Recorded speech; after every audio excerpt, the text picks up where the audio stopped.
तीर्थास्पदं शिवविरञ्जिनं तं शरण्यं नित्याख्यं प्रणतपालभवाब्धिभूतं वन्दे महापुरुषते चरणारविन्दम् नारायणं नमस्कृत्यं नरं चैव नरोत्तमं देवीं सरस्वतीं व्यासं ततो जयमुदीरयेत् मूकं करोति वाचालं पङ्गुं लङ्घयते गिरिं यत्कृपातमहं वन्दे परमानन्दमाधवम् कृष्णाय वासुदेवाय हरे परमात्मने प्रणतक्लेशनाशाय गोविन्दाय नमो नमः। वसुदेवसुतं देवं कंसचारुमर्दनं देवकी परमानन्दं कृष्णं वन्दे जगद्गुरुम् वंशे विभूषितकरान्नवनीरदाभात् पीताम्बरादरुणबिम्बफलाधरोष्ठात् सुन्दरमुखादरविन्दनेत्रात् कृष्णात् परं किमपि तत्त्वमहं न जाने। श्रीकृष्णचन्द्रचरणौ मनसा स्मरामि श्रीकृष्णचन्द्रचरणौ वचसा गृह्णामि श्रीकृष्णचन्द्रचरणौ शिरसा नमामि श्रीकृष्णचन्द्रचरणौ शरणं प्रपद्ये। बोलिए श्री कृष्णचंद्र भगवान की जय। आइए पुनः कथायारंभ के पूर्व एक बार हरि नाम संकीर्तन करें। कलो केवल कीर्तना दुस्तर कलयुग से पार होने के लिए भगवान नाम का संकीर्तन ही दृढ़ नौका है। कीर्तन से क्या लाभ है आपको मालूम है? कीर्तन से क्या लाभ होता है? मन, बुद्धि और चित्त को पवित्र करने का एकमात्र साधन हरि नाम संकीर्तन है। आज हमारी बुद्धि दूषित हो गई है, हमारा मन दूषित हो गया है, चित्त की वृत्तियां कई भागों में बट गई हैं। उस मन, बुद्धि, चित्त को ईश्वराभिमुखी बनाने के लिए, परमात्मा में लगाने के लिए अगर कोई कलयुग में सरल साधन है तो मात्र हरि नाम संकीर्तन है। करोड़ों यज्ञ कर लीजिए, करोड़ों पूजा कर लीजिए, लेकिन मन भगवान में नहीं लगता। ये मन को ही भगवान में लगाने के लिए एकमात्र साधन है हरि नाम संकीर्तन, भगवान का नाम संकीर्तन। आइए हम अपने मन, बुद्धि, चित्त को पवित्र करने के लिए भगवान नाम का संकीर्तन करें। बोलो लक्ष्मी नारायण भगवान की जय। श्रीमन्नारायण नारायण नारायण श्रीमन्नारायण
भगवान की जय।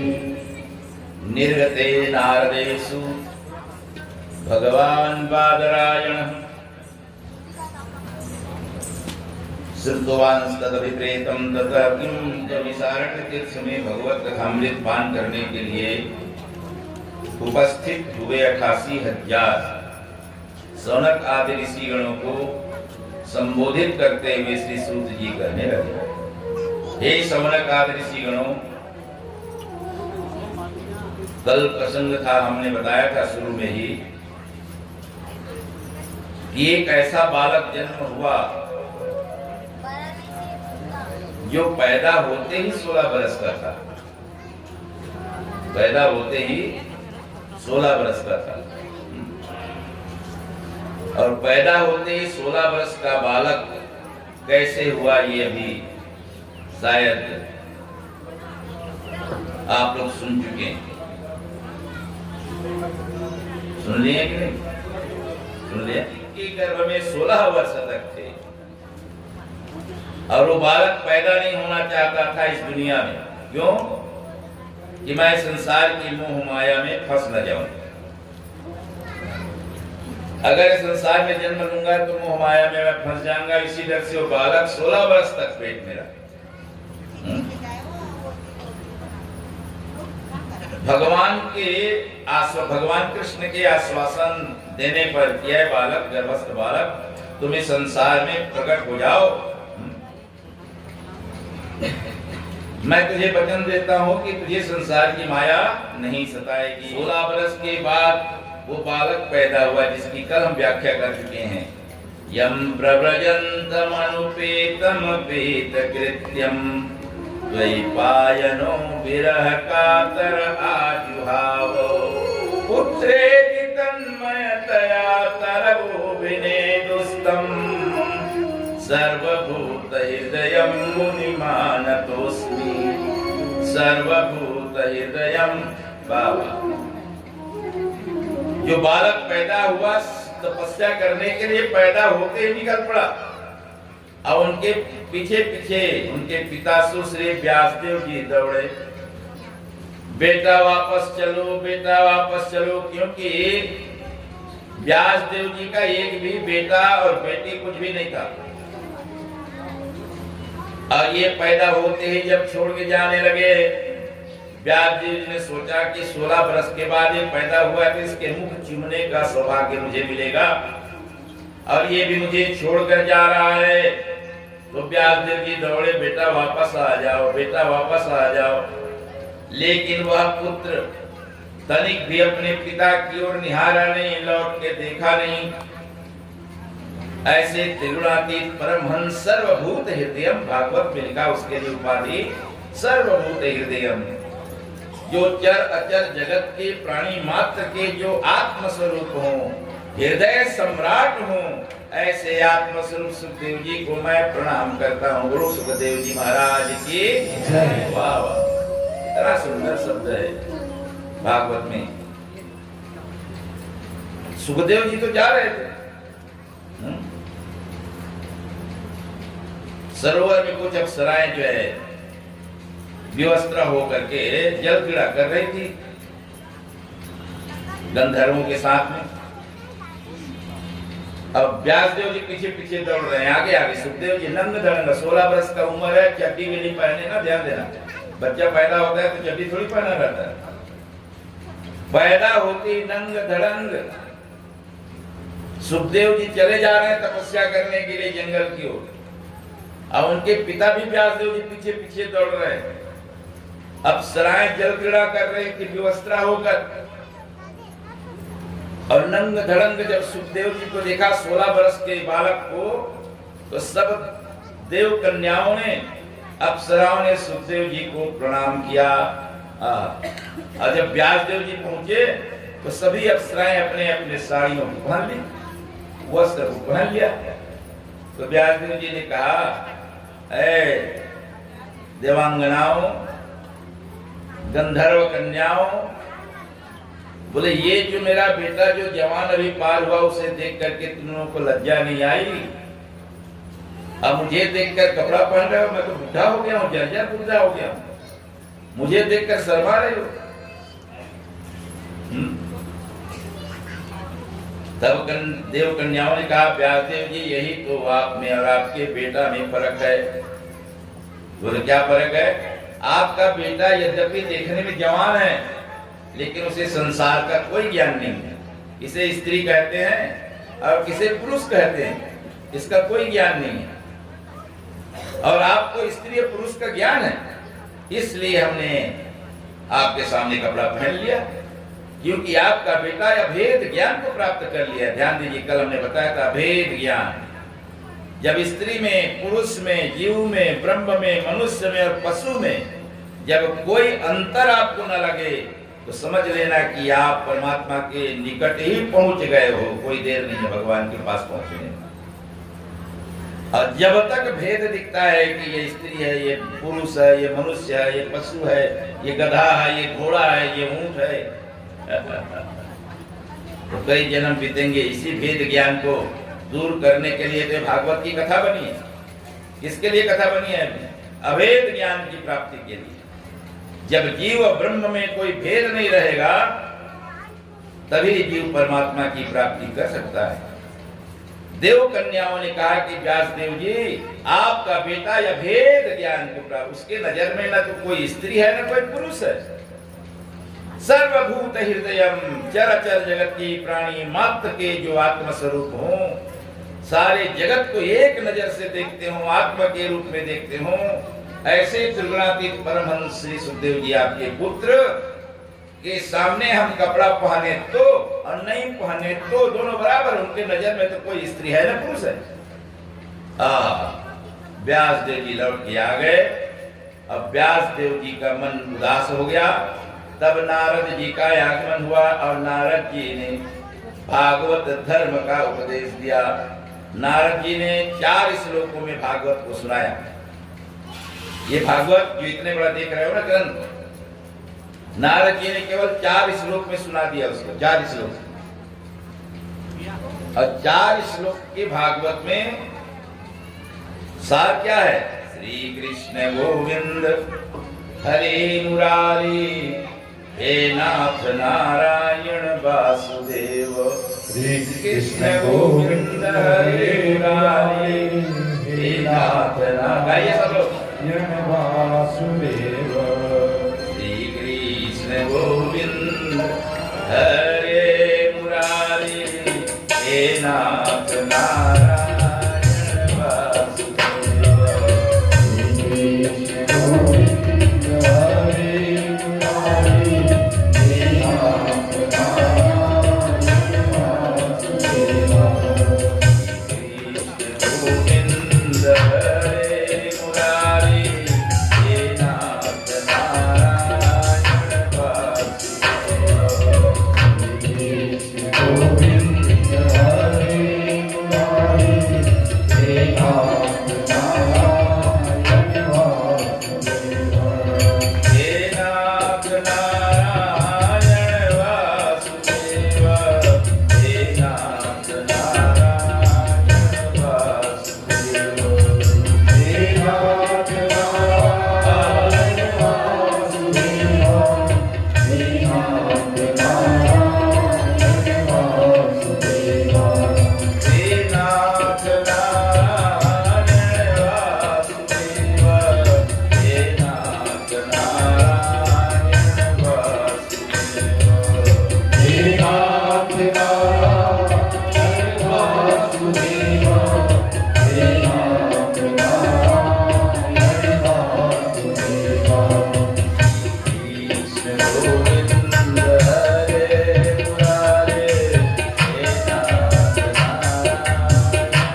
कृष्ण के आगे श्री है, श्री कृष्ण, हे कृष्ण मत कहना। कृष्ण के आगे क्या है?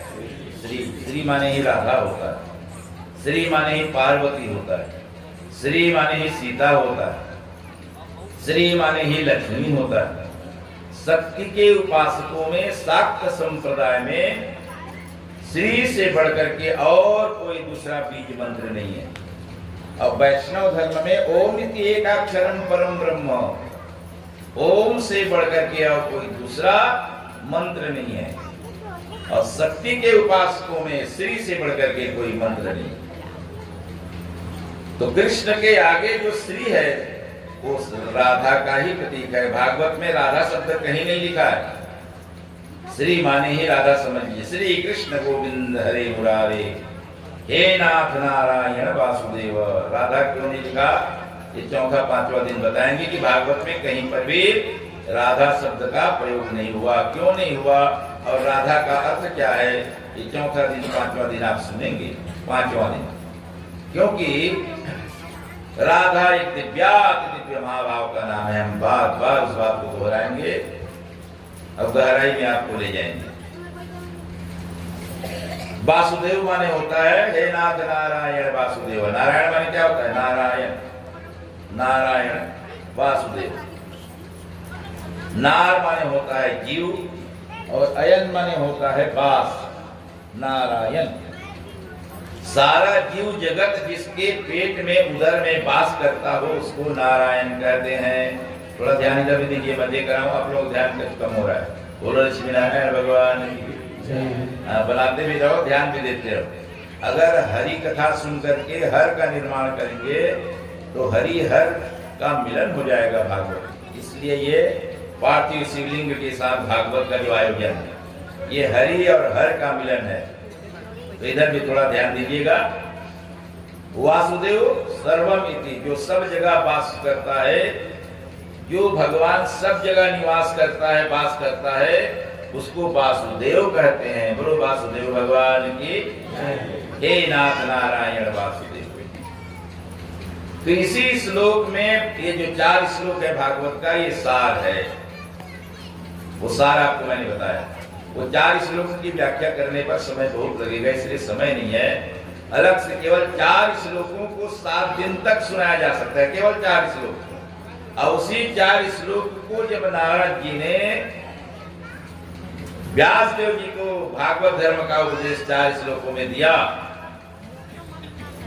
तो व्यास देव जी ने उसी 4 श्लोकों को 18,000 श्लोक वाली महान संहिता भागवत की रचना की।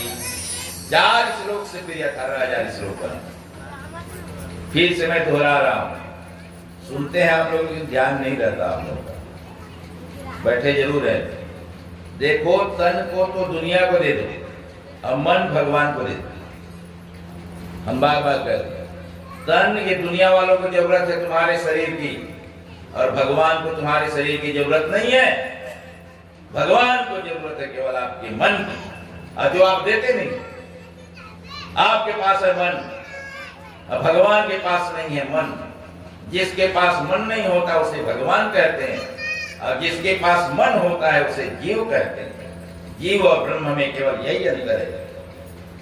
आपके पास मन है, सबके पास है ना, लेकिन आप मन को दे दो भागवत में, भगवान में, तब कल्याण हो जाएगा।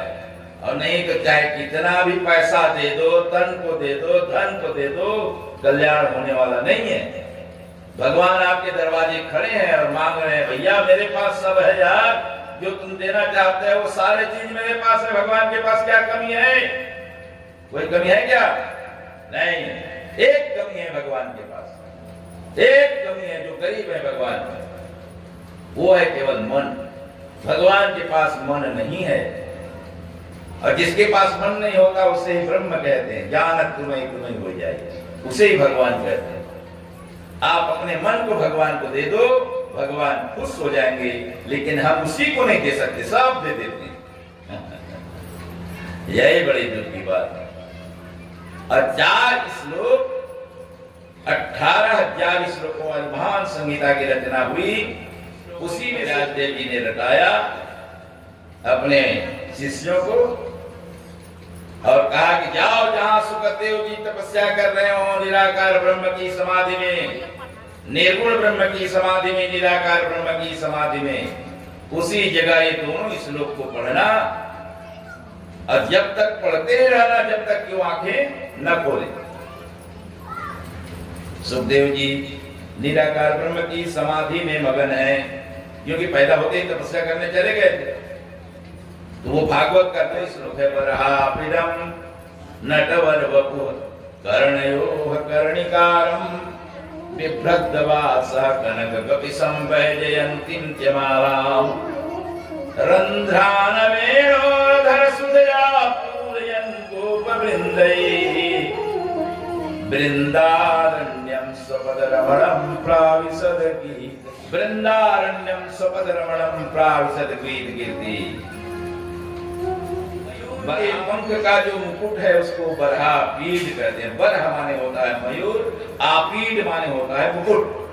बरहा पीडम नटवर वपु कर्णयोः कर्णिकारम। संसार में बहुत से फूल हैं, लेकिन हमारे भगवान कृष्ण मयूर का पंख सिर पर पोंछते हैं। मयूर का पंख क्यों पोंछते हैं भगवान हमारे?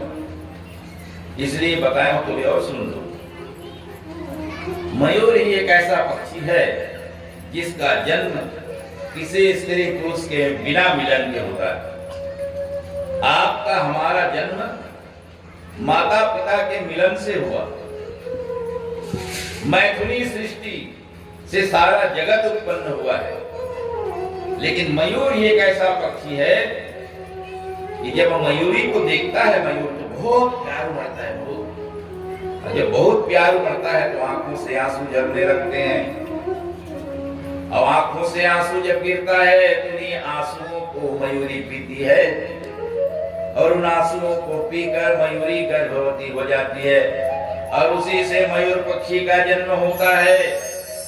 ऐसे मयूर पक्षी के पंख को भगवान अपने सिर में लगाकर दुनिया वालों को ये संदेश देते हैं कि जिसके जीवन में कभी काम की गंध ना हो, जिसके जीवन में कभी वासना का विकार ना हो, जिसके जीवन में कभी पति और पत्नी का मिलन ना हुआ हो, ऐसे मयूर पक्षी के पंख को मैं अपने सिर पर बैठाता हूँ।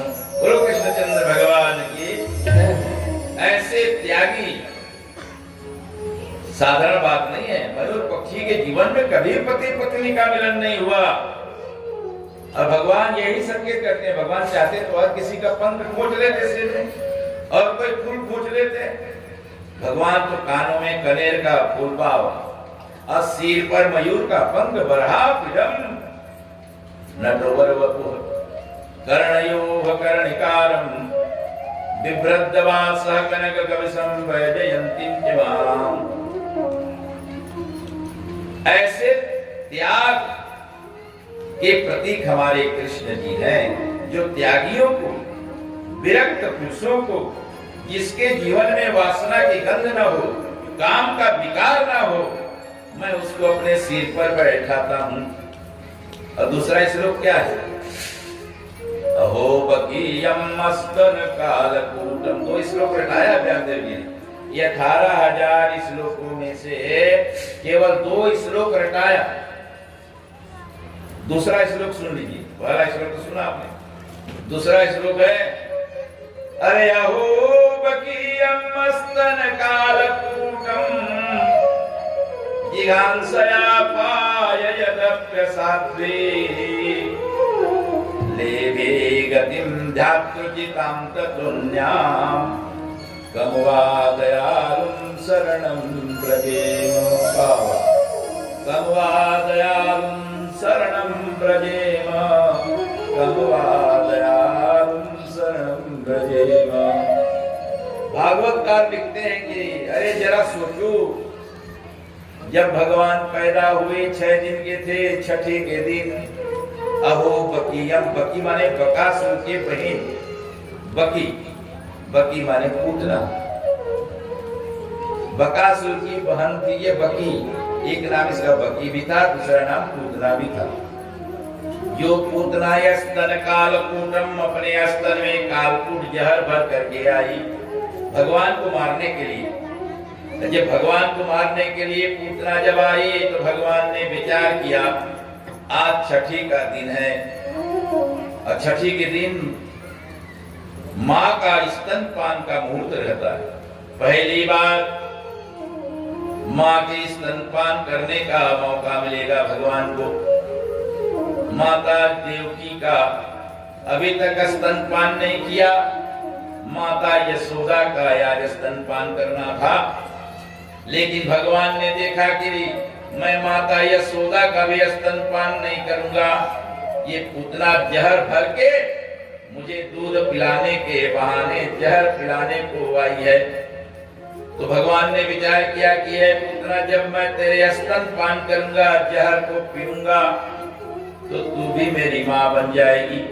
और जब तू मेरी माँ बन जाएगी तो मैं तुझे कौन सा गति प्रदान करूंगा। तो लेभे गतिम धात्रुचिताम ततुन्याम, बाबा व्यासे लिख रहे हैं, अरे लेभे गतिम धात्रुचिताम ततुन्याम कमवा दयालुम शरणं व्रजेम। भगवान ने विचार किया कि तू भी मेरी माँ बन जाएगी तो तुझे मारने के बाद पूतना, जो मैं माँ देवकी को गति देने वाला हूँ, माता यशोदा को जो गति देने वाला हूँ, वही माँ के समान गति मैं तुझे प्रदान करूंगा। और भगवान ने पूतना को अपने माँ के समान गति प्रदान किया। तो व्यास देव जी लिखते हैं कि अरे जरा सोचो, जो मारने के लिए भगवान के पास आए उसे तो भगवान अपनी माँ के समान गति प्रदान करते हैं, तो जो उसका भजन करेंगे उसे कौन सा गति प्रदान करेंगे। बोलो कृष्णचंद्र भगवान की गमवा दयालु। बताओ कृष्ण के समान दयालु कौन है।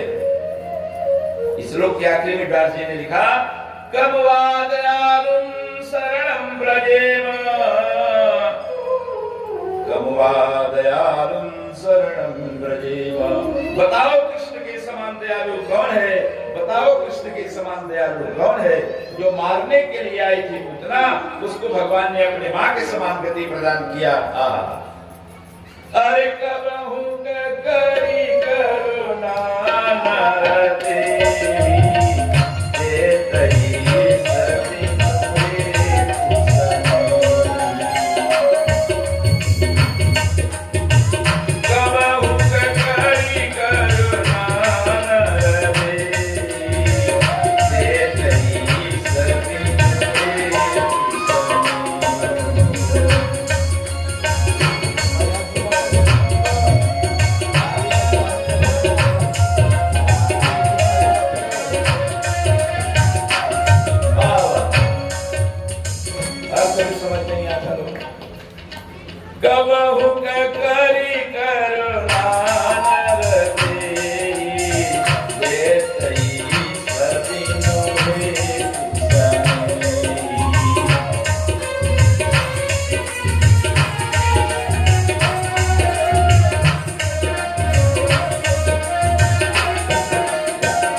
कभी आपने धन्यवाद दिया, थैंक यू। अरे एक कप कोई चाय पिला देता है, दिन भर धन्यवाद देते, वाह वाह भैया तुमने ऐसा किया, तुमने वैसा किया। लेकिन जिस परमात्मा ने आपको मनुष्य शरीर दिया, आपके पैदा होने के पहले माँ के स्तर में दूध भर दिया, आपके लिए सूरज व चांद सितारे हैं, तेरे वास्ते ये बहार है।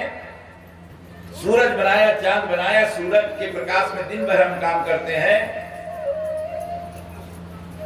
ये बिजली में हम दिन भर काम करते हैं, बिजली का एक महीना में अगर बिल नहीं पटाओगे तो लाइन काट दी जाएगी, काट दी जाएगी ना, नहीं पटाओगे बिल तो।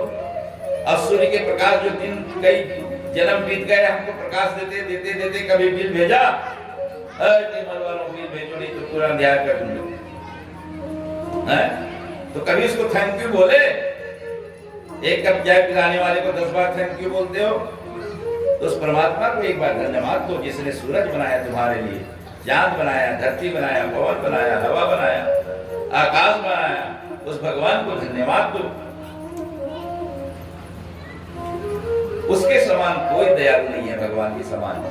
आज मारने के लिए आई थी पूतना, उसको अपने माँ के समान गति प्रदान किया। गमवा दयालुम। तो भागवत का ये श्लोक बार बार पढ़ते रहे। बड़े कोकिल कंठ से मधुर पढ़ा, बार बार बालक पढ़ते रहे। सुखदेव जी समाधि भंग हो गई। ये भागवत के श्लोक कमवा दयालु शरणम ब्रजेम जो है, ऐसा असर किया सुखदेव जी के मस्तिष्क में, हृदय में ये गूंजने लगा, कमवा दयालु शरणम ब्रजेमा, कमवा दयालु शरणम ब्रजेमा। अरे बताओ कृष्ण के समान दयालु कौन है? बताओ कृष्ण के समान दयालु कौन है? तब आंखें खुली।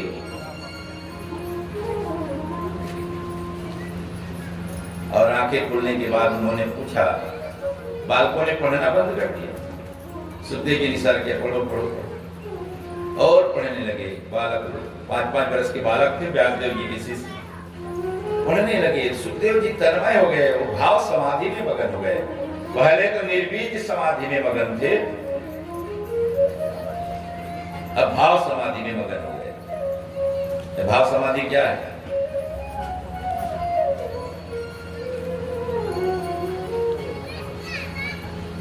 जो श्लोक का भाव है, कमवा दयालु शरणम ब्रजेम, उस भाव में ऐसी समाधि लग गई सुखदेव जी को, आंखों से आंसू बहने लगे, गदगद हो गए।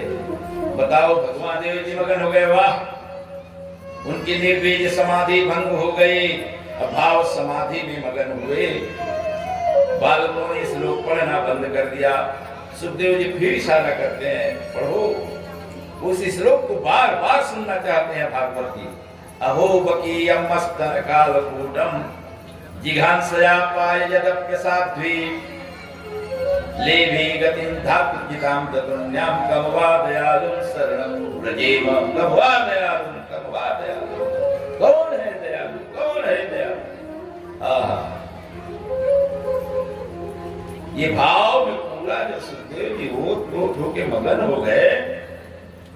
जब थोड़ा सा होश आया तो उन्होंने पूछा, ऐ बालकों, नजदीक आकर कमवा दयालु शरणं ब्रजेम। सुखदेव जी ने नजदीक बुलाकर पूछा, है बालकों, ये श्लोक तुम लोगों ने कहां से सीखी, कहां से पढ़ाई किया?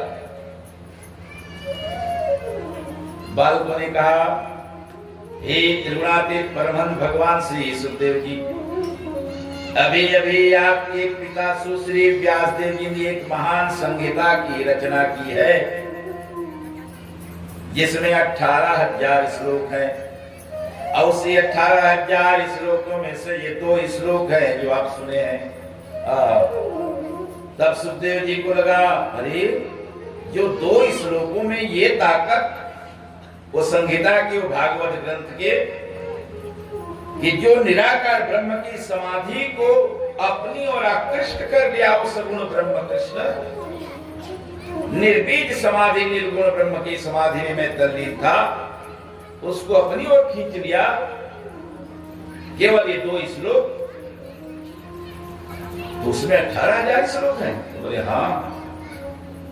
तब सुखदेव जी समाधि को त्याग दिए, तपस्या को त्याग दिए, और अपने पिता श्री व्यासदेव जी के आश्रम में भागवत का अध्ययन करने के लिए पधारे। बोलो सुखदेव भगवान की जय, बोलो भागवत भगवान की जय।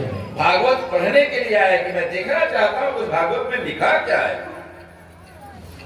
जिसने मेरी निराकार ब्रह्म की साधना को भंग कर दिया, जिसमें मैं तल्लीन था।